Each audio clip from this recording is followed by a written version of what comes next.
down in the trenches. Art Shell has been a great player 4 times in the Pro Bowl. Now look at that block. He's blocking against what many consider to be the best defensive lineman in the game. He may not have had that kind of recognition, but the Oakland football team knew how good he was, and he absolutely destroyed him the first time the two teams met. In the middle of the line, Dave Dalby has done the same thing on Johnson.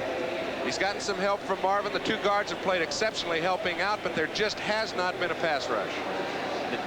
The Eagles have called, check that, the Eagles have called time, their first, and with 3:36 left, it's 27-10 in Many feel now up here in the press box that that man will be voted the game's most valuable player, and Hollywood would never buy the script on this guy. Jim Plunkett, the Heisman winner at Stanford, his coach there was Dick Vermeil.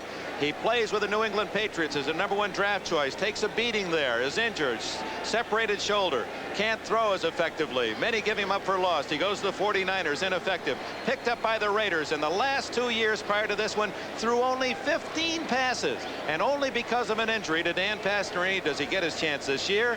Oh, that's Frank Merriwell stuff. He leads his team to the Super Bowl, and now undoubtedly, at least our guess will be, he'll be the most valuable player. And maybe the nicest postscript to that, he really is a nice man and deserves everything he's gotten in the way of plaudits. And nice men are losers too. And for Leonard Toews, a tough afternoon. But it was a bright season, and as you said, Merlin, they'll be good again next year.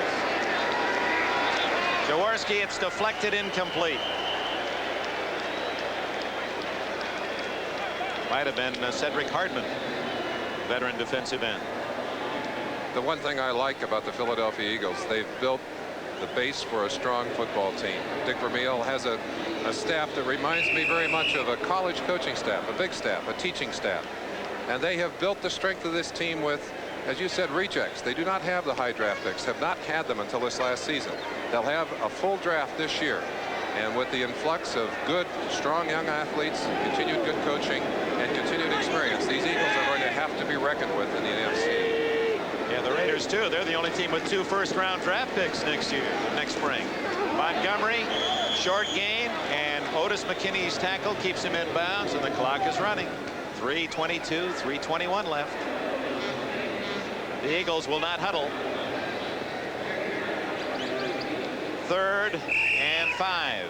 Eagles 95!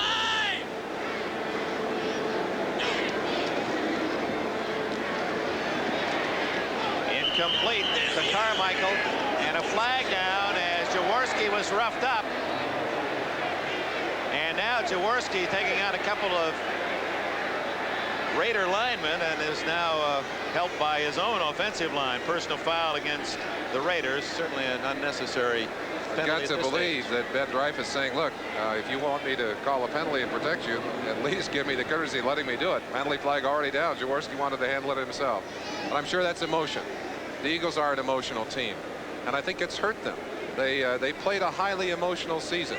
Their preparation for this game, even though Dick Vermeil tried to keep it down, was emotional, and I think that cost them something today. They were a little bit burned out in the early going. Personal foul, roughing the passer on a defense, number 90. That's a first down. As we wrap up this National Football League year, our thanks to Commissioner Pete Rozelle and his outstanding league office staff, all their cooperation, kind of the happiness that you can share with the winning team, and also the ambivalent feelings. Kind of sad to say goodbye for another year. It's been an outstanding season. We thank everyone for their incredibly fine support.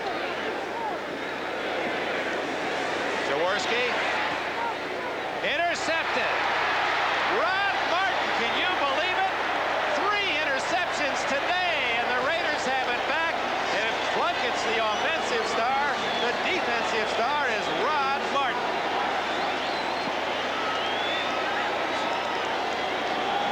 He's got the hat trick. Only 12 interceptions in the entire 16-game season for Ron Jaworski, and he has been hammered by the secondary of the Oakland Raiders today. Rod Martin, he started things for the Raiders, and now he's trying to wrap it up. That will be a Super Bowl record, and how appropriate. 3 interceptions for Martin, 2:50 left. It's academic. The Raiders are about to win Super Bowl 15. Reminder that Brian Gumbel and NFL 80 will be down in the winners' locker room. Rod Martin must have some nice things to say. I wonder what Al Davis's comments will be when he receives the trophy. Media's been waiting for that moment. Running out the clock, Van Egan with 2:45, 2:44 left. Dennis Harrison made the tackle for the Eagles. And timeout called by the Philadelphia Eagles. That face says it all.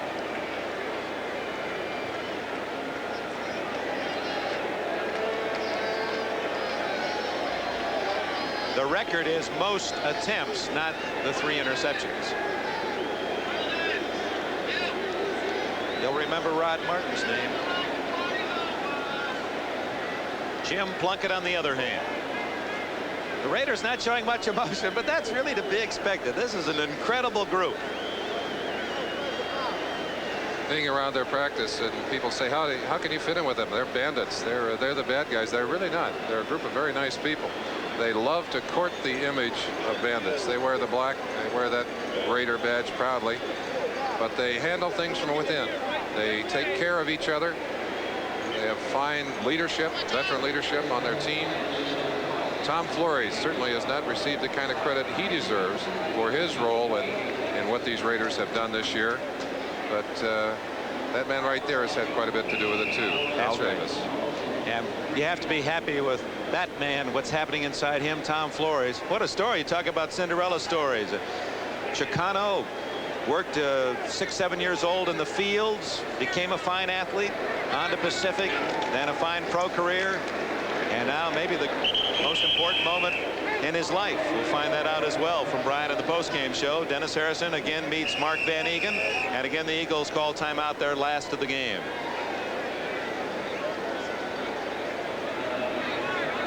I don't know if miracles that big can fit inside the Superdome, but that's all Philadelphia can hope for now, and they'll have the 2-minute timeout. No, there wasn't a timeout call. They're running the clock now.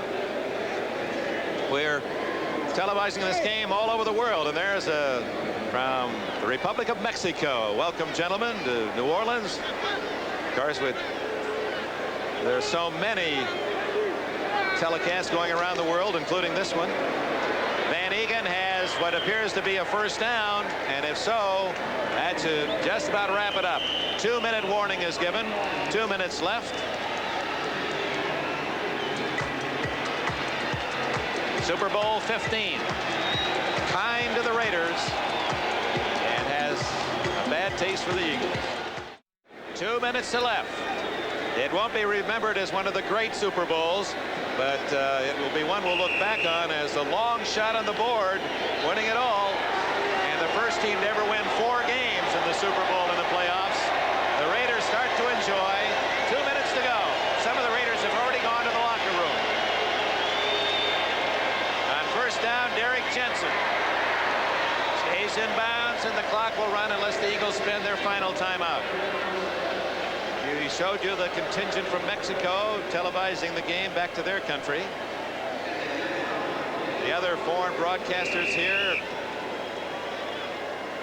from Australia to England, Japan with their own crew, Philippines, Saudi Arabia, West Germany, and of course on American Forces Television around the world, this telecast is being shown. 1:20 left. Jensen to the 20-yard line. Derek Jensen from the University of Texas Arlington. Well, for Philadelphia, the Phillies won the World Series. 76ers lost in the finals of the NBA to the Lakers. The Flyers lost in the Stanley Cup Finals to the New York Islanders. And the Eagles will lose today in the Super Bowl. But what a year for the city of brotherly love. And of course,